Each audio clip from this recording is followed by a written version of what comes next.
Hello and welcome to Ula Tea Leaf Readings. My name is Lenor and tonight I'm going to be reading your tea leaves. This is the horoscope for Scorpio. If Scorpio is your solar, lunar, ascendant / rising sign, then this is a message for you. All right, let's get started. And so this is a bonus reading for Scorpio, and our card tonight is the 9 of Discs, which has everything to do with kind of gain, right? With things going pretty dang well. Okay, and let's go ahead and take a look and see what these tea leaves have to say. And I actually just have to bring this up because it's really beautiful. I didn't even notice until I was starting to do the reading, but on this card, and these are from, what is it called? The Carnival at the End of the World Tarot deck. And I like to use these ones for my bonus reading, or at least recently. And here on the card, we have a scarlet ibis, which is so interesting and a personal synchronicity. Just I don't know, maybe yesterday or the day before, somebody sent me a picture of a scarlet ibis, which I had never seen, right? Never seen one. Didn't even know that they were a thing. They are so beautiful. Go look them up. Ibis is spelled I-B-I-S. Scarlet ibis. Beautiful, absolutely beautiful. Has some really interesting implications with Thoth and important in our household anyways, Thelema, right? The Scarlet Woman. So I'm interested to dig in more about this particular symbol. Definitely excited about that. And I love to see that it's on this card. It really confirms for me that it is something to definitely research. All right, let's take a look. So if you have not subscribed before, definitely think about doing that, Scorpio. Also, if you are feeling like you want to leave a comment, don't be shy. Don't be shy. And go ahead and leave a comment. And if you would be the most lovely ever, you can hit that little like button. And it definitely does help the channel. Okay, so we have a rose right here. You can see we have the little head of the rose, the bud up here. We have the stem and leaves and thorns and all these things. Now we also have, it looks like a person riding on a duck, like a large duck. And you can see there's kind of this, it looks like a little person here, maybe even with a, like a corn, what are those called? A corn pipe? It's like those old timey looking pipes or whatever.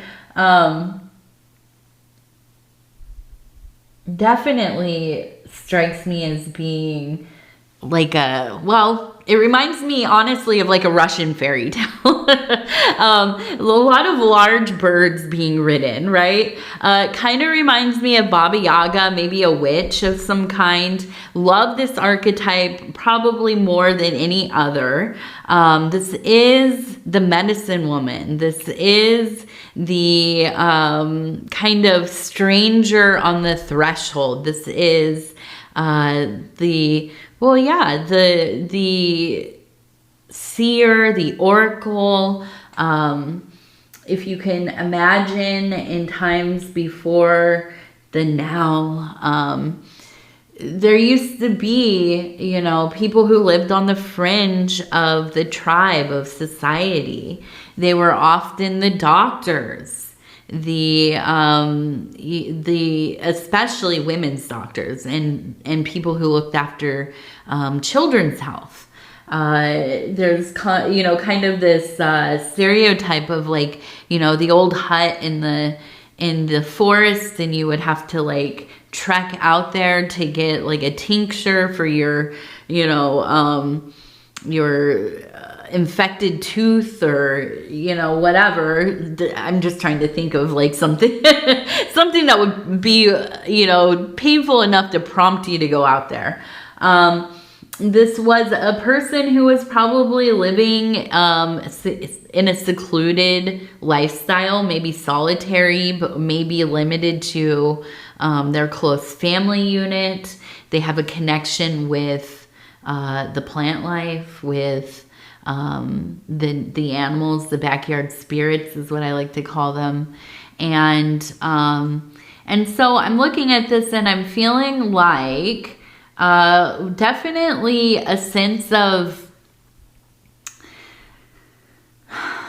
becoming kind of initiated into this mystery in your life, right? Going from maybe if we think about the three goddesses, right? We have the maiden, who is kind of usually pictured as being young, hasn't had maybe as many ordeals in life yet, is still kind of naive and hopeful and open to the world, to life.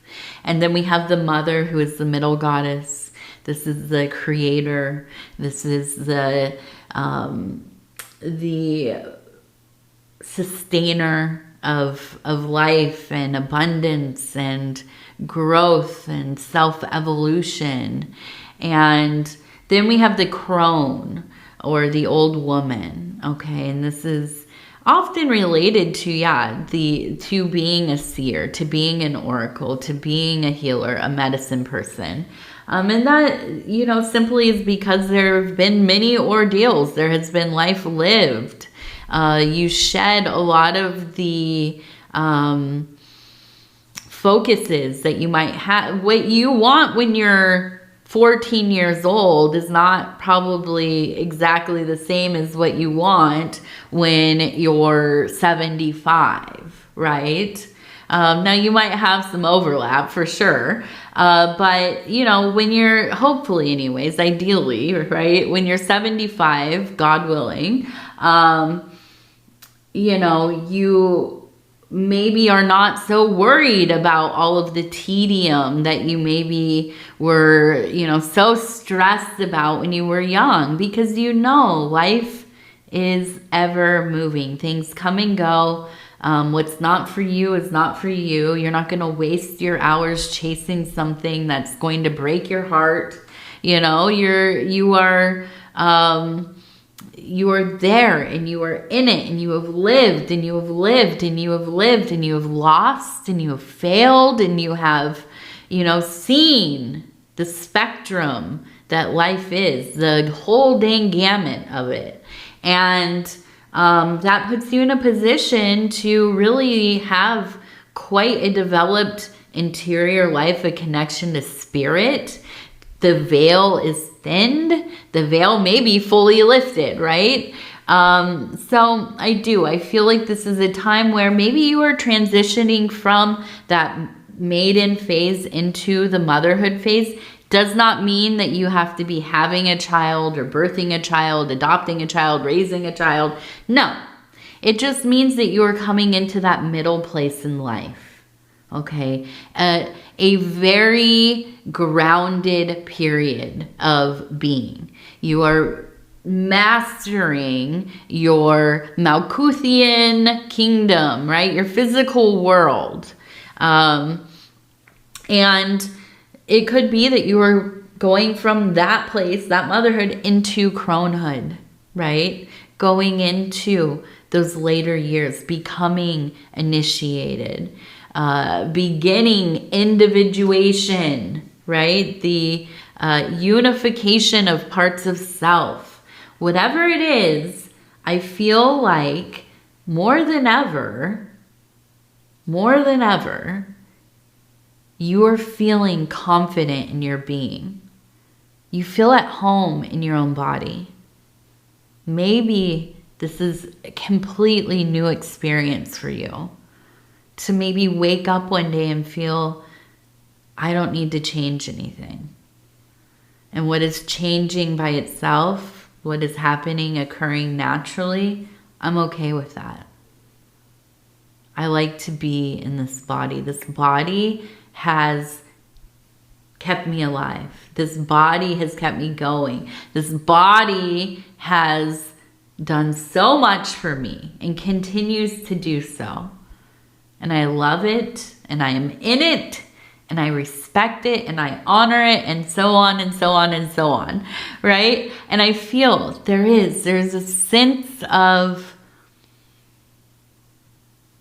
knowing, maybe a sense of relief that you don't have to live in that turmoil that we all have when we're young, right?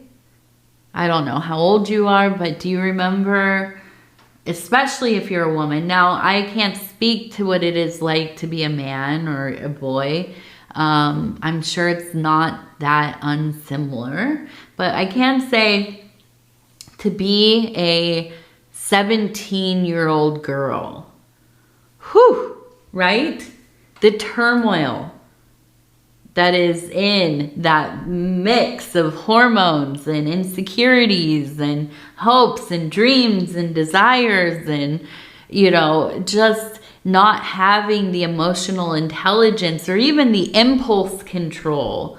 I mean, so many things, right? That turmoil, ooh, you couldn't pay me $1 bazillion to get back into that zone. I could not, right? The older we're getting, little fragments of peace settling, right? Feeling firm and grounded and powerful and confident in your abilities. And I see this beautiful being sitting upon this beautiful duck, this goose, this, you know, whatever bird it is, and riding through the night sky. This is a benevolent, you know, if you want to call it a witch, right? Magical being. This is a being that is, you know, neither here nor there. Switzerland, maybe, on a lot of things. Not willing to take a side or a stance, maybe personally, but not publicly, right? Just kind of doing your own thing, not getting in unnecessary conflicts, not, you know, I don't know, partaking in other people's dramas, not worrying about what other people are doing. Focus on what you are doing, what you want to do, making things happen. This is a lovely place. Beautiful place to be in, right? And the rose is, yeah, it really is a symbol of that development, but also in accepting the mystery, the path towards, right? This magnificent whatever it is. It could be a horrifying thing. I don't know. But, you know, that such are the mysteries of life. We don't know if it's going to be, you know, scary or wonderful or both or, you know, so many other things. Now, we also have the butterflies. So I know that there's a lot of really, really permanent, lasting, continuing self-evolution. It feels very spiritual. It feels very emotional. Okay. On the incline of the bowl here, this is the emotional space. So I see that butterfly right there.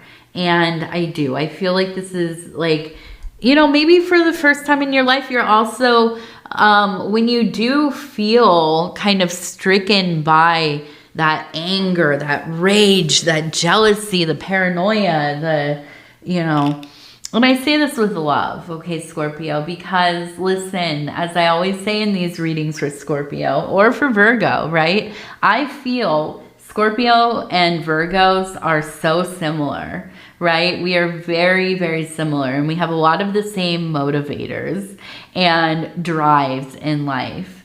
They manifest a little differently, but I will say that I fully understand the anger, the jealousy, the paranoia, right? But I do feel like you are in a place where you're learning to control your reactions. I need a little sip. Oops. Knocking stuff over. So yes, you're fully in control of those reactions, of the way that you cope with those feelings. There's a lot of mindfulness here. So please notice in these moments throughout your day, throughout the next few days, when something happens and you immediately go into that place of WTF, right? Huge question mark, head shaking. I'm shaking my head right now.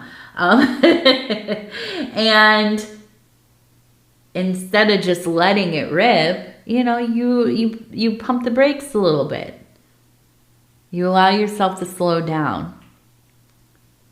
Okay, how am I going to react to this? Am I just going to fly off the handle, or, right? Am I going to think about what I'm going to say? Am I going to say anything at all? Let it out a little bit, you know? That is a huge win, to be able to even get to that point where you're like, oh, okay, let me just separate myself from here for a second so I can collect myself, right? I still might go all in. I still just might absolutely go all in on you, but at least I paused to think about it for a second. No, I think that it is. It's like a toning down, right? Not ignoring how you're feeling.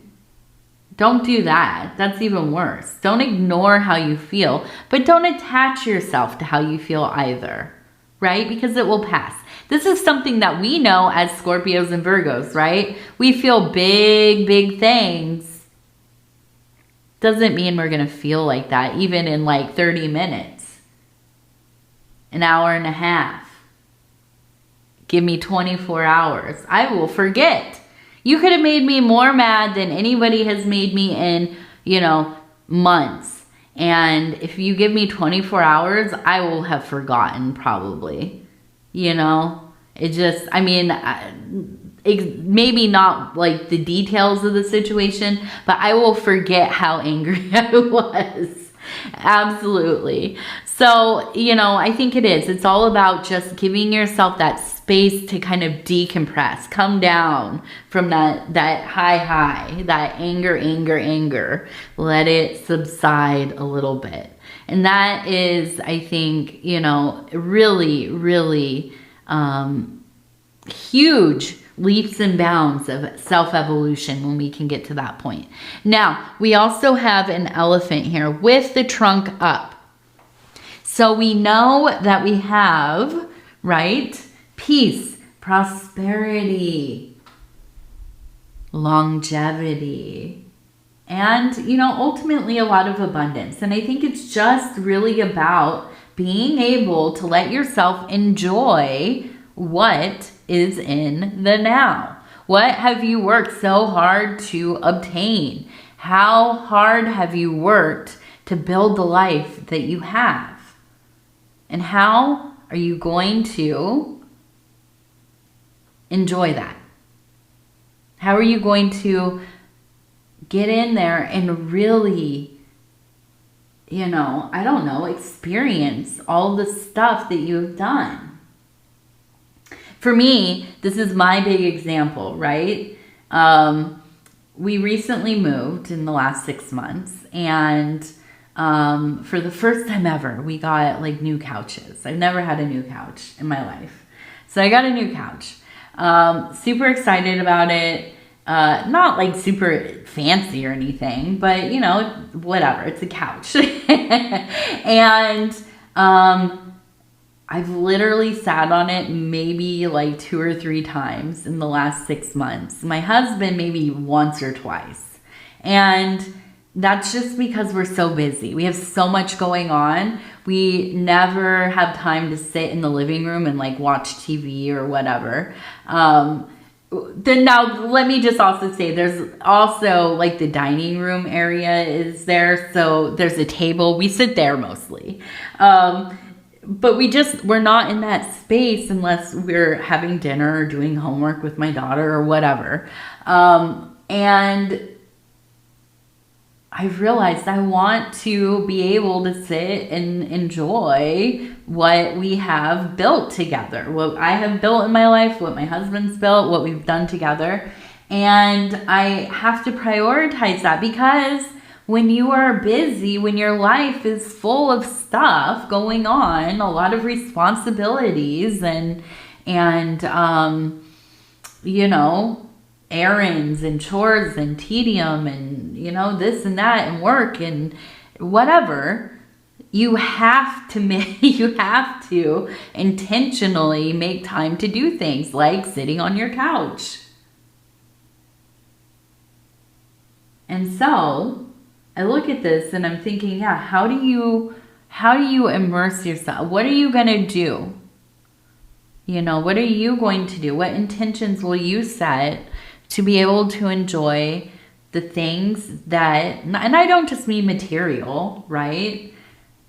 The relationships, maybe the financials, right? How are you going to enjoy some of that? Maybe take a trip. Maybe take a couple days off. You know, be with your significant other, be with your family, be with yourself. Maybe you haven't been alone in weeks. You know? So I see this elephant and it's a reminder. Take advantage of the life that you have, the life that you have built. You know? I think that there are definitely people, Capricorns, that derive a lot of pleasure from just building the thing. They like to work and build their life and, you know, work on their houses and rearrange and redecorate and build and change. And, you know, that's where the pleasure is. You know, not necessarily like they like to build and design and fill up the swimming pool. They don't necessarily want to swim in it, right? But, you know, as a Scorpio person, I think that you enjoy both.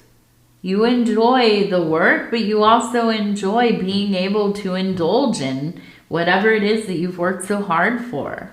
I just feel like you maybe need a reminder sometimes. Like, yeah, this is a good time for you to be really in the thing, not just kind of organizing the thing, right? So let's take a look really quick. We have the number 50. Oh, yes. Oh, yeah. Let me do this before I forget. We have the number, 609. 609. We also have the number 50 over here. We also have a fish. We have a hummingbird. Yeah, busy, huh?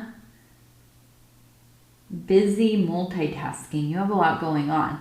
We also have JC. JC, probably initials, I imagine.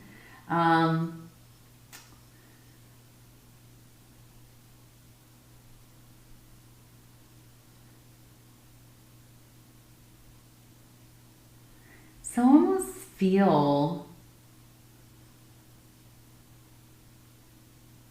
I almost feel like this is somebody that you grew up with, maybe. I almost feel like maybe a classmate, somebody in your neighborhood. I think that you loosely still know them. Not like super prominent in your life, But I feel like there's going to be a situation, almost, I don't know, maybe you're like going home to your parents' house, or maybe you live in the same town still, but like your kids will be going to school together, or grandkids, or I don't know, something where you're put in each other's path. And I feel that there's kind of like a friendship emerging here. Maybe not, maybe it's just like a fondness. I don't know. But I think that you understand this person more. Maybe you had never really even thought about them since you were kids. But now that you're kind of reacquainted with them, looking back on how they were as when you were children is becoming more apparent. And I almost kind of feel like they were an outcast maybe. They were somebody who was bullied a little bit. And I think that, you know, even when you were young, you maybe had some empathy for them. But I think as an adult, you really see like they had maybe a difficult childhood. And I think that, you know, it's just like a moment of thinking, like a reminder that we need to treat people as well as we can and be as understanding as we can, because we never know what people are going through, especially when they're young and they're not in control of their lives. You know, you might think, oh, this kid, they act terribly. They have no manners. They're wild, wild, wild. You know, and you have no idea. You know, maybe there's something going on at home. Maybe, you know, whatever. They've been through some kind of trauma, and you just can't, you don't know. You just don't know. So in general, we treat people well, right? And I think that it's like it's something that I think, well, even I forget, you know, and I'm thinking about people's lives and histories all the time. You know, I do readings every single day.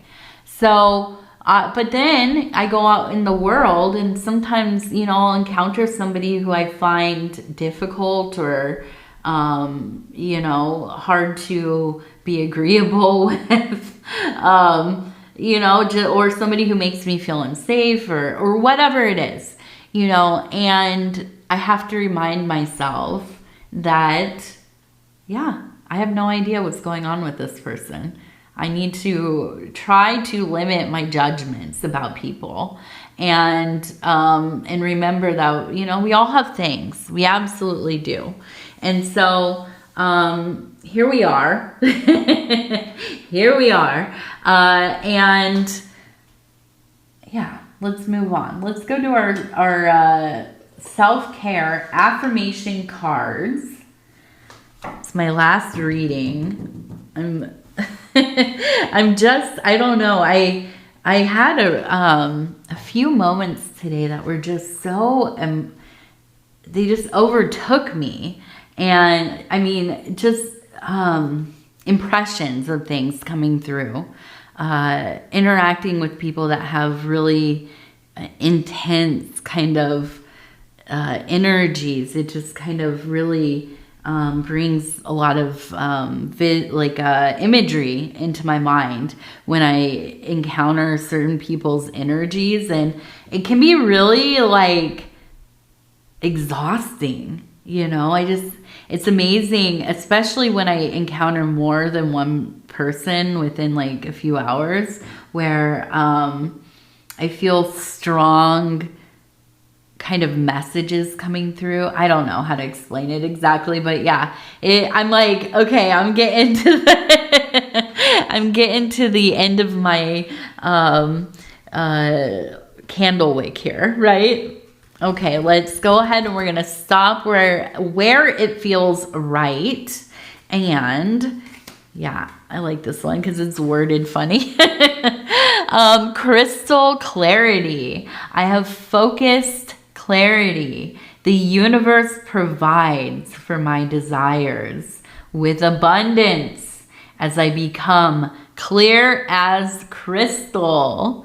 As I become clear as crystal. Every time I read this, it gets me because I jumble words up anyways. I'm always very anxious when I read out loud. I've always been like that since I was a kid.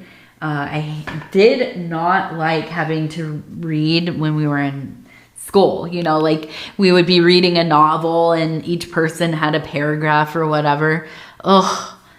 I wanted to disappear before they would get to me. I don't know. But yeah, and then I run into things that have wording where it can be switched easily. And I'm like, okay, let me just focus and make sure that my brain isn't jumbling this up. So anyways, Scorpio, I want to tell you I love you. And I do. I really, really do. And I thank you so much for spending this time with me. It is always such an honor to be able to bring these messages to you. And if you would be so kind as to like the video, it really does help the channel. And if you have not subscribed yet, please think about doing that. You can hit that little bell. It'll let you know when the next readings are coming out. It is free to subscribe. And if you'd like to leave a comment, please do. Especially if you are new to the channel, shout it out. Let me know this is your first time or, one of your first times. So, other than that, I think that's it. I'm just hoping everybody, especially, I don't know what it's like other places, but the U.S. has been really warm. It is hot, hot, hot. So if you are somewhere where it is, very hot, please be careful. Drink lots of water. Make sure that you're in the shade, wearing your sunblock when you're not. And just getting lots of rest if you can, okay? And those in the southern hemisphere, I hope that, you're getting closer to the end of winter, starting to get a little bit more into spring. And my goodness, this year is going by fast, isn't it? All right, so once again, I'm going to tell you I love you. Take care of yourself. We'll talk in just a few days from now. Good night, good night, good night.